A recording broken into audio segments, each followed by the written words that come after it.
Hello friends, welcome back to the new video guys and my YouTube channel guys. Today friend we are going to talk about guys Infinix phone setting guys, and today video title is guys how can we off guys app lock in our Infinix phone device. Friends, we want to off guys your Infinix phone app lock guys, you don't want to use. So how to off app lock in Infinix phone device. Friends, I will show you, I will tell you guys.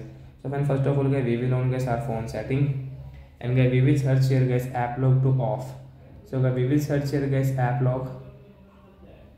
So I search Applock and guys we will wait, and hence you can see guys your Applock guys, tap here, and then direct guys you can off guys your Applock guys. We will tap here to on guys first of all Applock setting guys.